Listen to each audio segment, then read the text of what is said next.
Hello and welcome everyone to a channel Study Path. आप सभी का फिर से स्वागत है मेरे इस यूट्यूब चैनल पर। मैंने आप सभी को ब्लैक सॉइल के बारे में मेरे प्यारे बच्चों बताया था और आज हम पढ़ेंगे रेड सॉइल और येलो सॉइल के बारे में।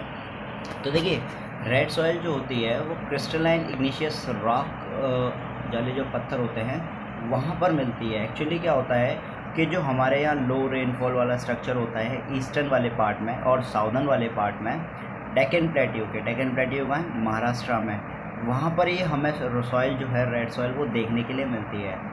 अच्छा, येलो सॉइल और रेड सॉइल जो है वो उड़ीसा, छत्तीसगढ़ और southern part, middle Ganga plain है ना, और जोन ऑफ वेस्टर्न घाट यहाँ हमें देखने के लिए मिलती है।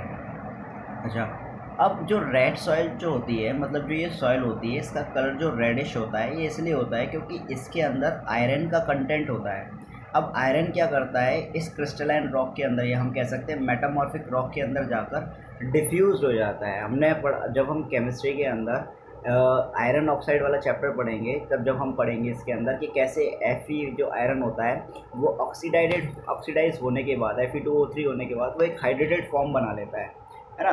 तो इसी वजह से इसका कलर क्या होता है, येलो हो जाता है। और जहाँ ऑक्सीजन प्रेजेंट होती है वहाँ ये रेड सॉइल जो होती है वो फॉर्म्ड हो जाती है। अब हम बात करेंगे लेटराइट सॉइल की। देखिए, लेटराइट सॉइल का मतलब क्या है, एक लैटिन वर्ड है और लैटिन वर्ड मतलब लेटर, इसका मतलब होता है ब्रिक। ब्रिक मतलब ईंटें। तो ये लेटराइट सॉइल जो होती है ये ट्रॉपिकल, सब ट्रॉपिकल, जहाँ पर वेट और ड्राई सीजन फाउंड मिलता है, ये वहाँ पर मिलती है। और काफ़ी ज़्यादा बारिश होने की वजह से सॉइल का लीचिंग भी हो जाता है। सॉइल लीचिंग मतलब जब हमारी टॉप लेयर जो होती है ना सॉइल की, वो रिमूव हो जाती है, तब क्या होता है, बहुत ज़्यादा बरसात होने की वजह से तो लीचिंग हो जाती है। और लीचिंग मतलब इसकी फर्टाइल सॉइल जो होती है, टॉप लेयर, वो रिमूव हो जाती है।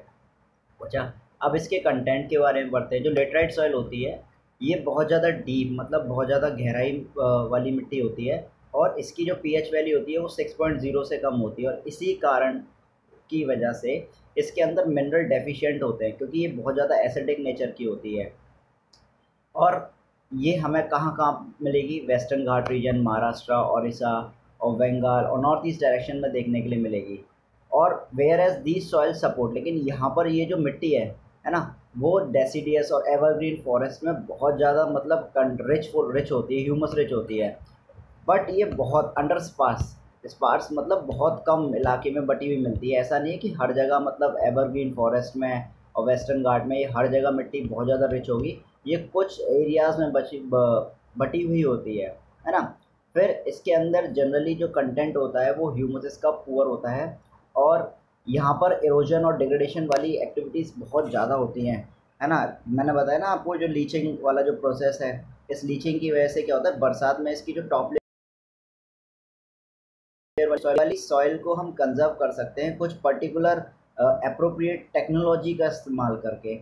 वो कैसे, कर्नाटका, केरला, तमिलनाडु में हम बहुत अच्छी टेक्नोलॉजी के साथ हम लोगों ने इस लेटराइट सॉइल के अंदर टीज़ वगैरह, कॉफ़ी वगैरह, ये सभी हमने उगाना शुरू कर दिया है। और ख़ासकर आंध्र प्रदेश और केरला में तो इस सॉइल के अंदर कैश्यू नट भी को उगाया जाता है। इसलिए उगाया जाता है क्योंकि ये लोगों के पास इतनी अच्छी टेक्नोलॉजी आ गई है कि इसको बहुत ज़्यादा वो रिच बना सकें, लेकिन बहुत ही कम इलाकों में ऐसा देखने के लिए मिलता है। फिर बात करेंगे हम एरिड सॉइल की। जो एरिड सॉइल होती है वो रेड ब्राउन कलर की होती है और इसका जो जनरल टेक्सचर होता है सैलाइन नेचर का होता है, बहुत नमकीन वाली मिट्टी होती है। इसके अंदर कंटेंट जो होता है सॉल्ट का वो बहुत ज़्यादा होता है और कॉमन सॉल्ट इसमें से निकाला जाता है इवापोरेट कर कर। जब हम पानी को, मतलब जैसे कॉमन सॉल्ट कैसे बनता है, जब हम पानी को उबालते हैं नमक के पानी, समुद्री नमक में, सॉल्ट सत्याग्रह पढ़ा है, नहीं है पढ़ा, अभी आप पढ़ोगे सॉल्ट सत्याग्रह के बारे में। तो कैसे, मतलब जो टॉपिक है ये हिस्ट्री के अंदर, सॉल्ट सत्याग्रह, महात्मा गांधी जी वाला हम पढ़ेंगे ना चैप्टर, जब हमको ये समझ में आएगा और क्लियरली।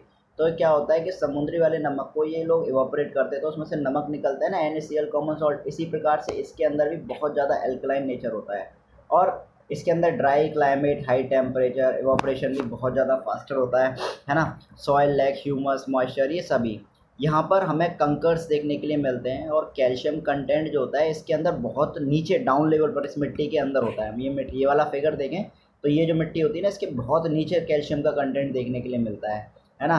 कंकर की फॉर्मेशन होती है बीच, नीचे नीचे इसके मिट्टी के जस्ट थोड़ा नीचे जाएंगे डीप में तो हमें कंकर की एक लेयर देखने के लिए मिलेगी इस मिट्टी के अंदर। ये हमने इसको प्रॉपर इरिगेशन फैसिलिटीज़ में भी डेवलप कर लिया अपनी टेक्नोलॉजी की मदद से।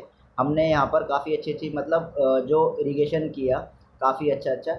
वो कैसे कि वेस्टर्न राजस्थान वाला जो हिस्सा है वहाँ पर हम लोगों ने इसको इरिगेशन की फैसिलिटीज़ के लिए भी बना लिया। फिर देखिए फॉरेस्ट सॉइल के बारे में बात करेंगे।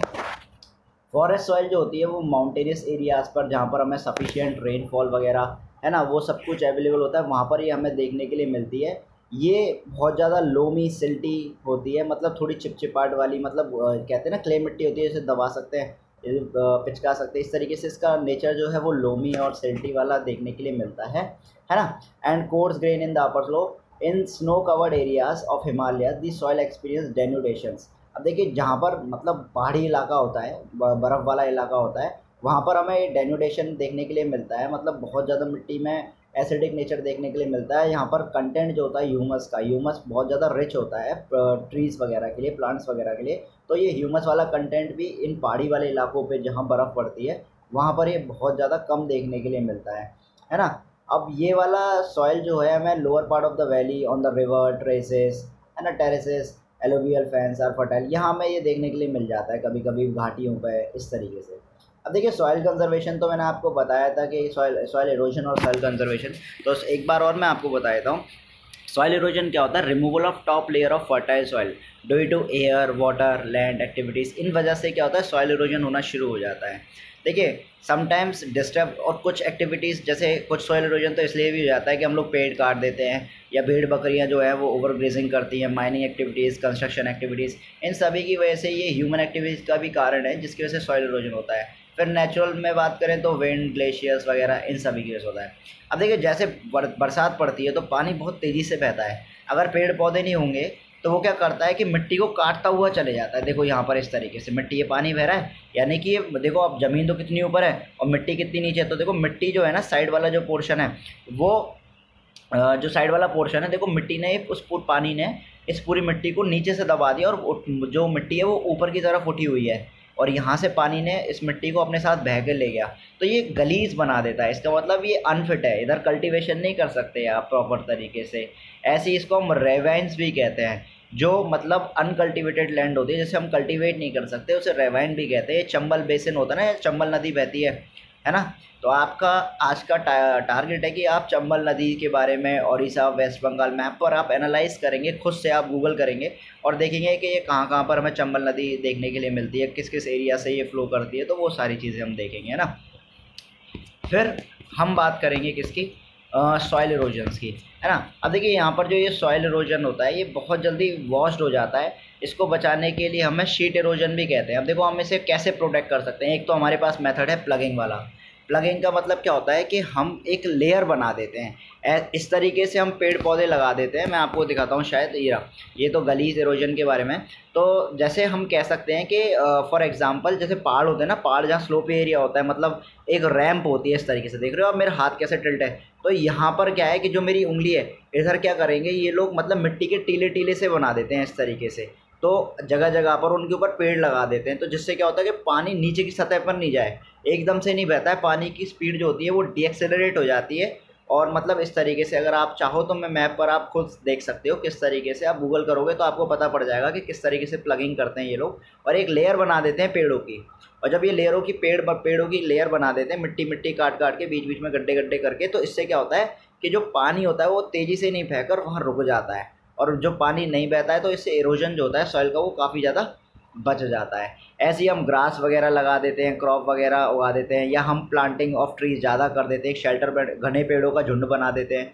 तो उससे क्या होता है, जो घने पेड़ों का झुंड होता है उसको बोलते हैं शेल्टर बेल्ट। तो घने पेड़ों का एक साथ झुंड बना देंगे तो जहाँ से पानी ज़्यादा बह रहा है तो पानी क्या है वहाँ से रुक जाएगा पेड़ों की वजह से, और ज़्यादा डीएक्सेलरेट नहीं करेगा, मतलब तेज़ी से नीचे की तरफ नहीं जाएगा।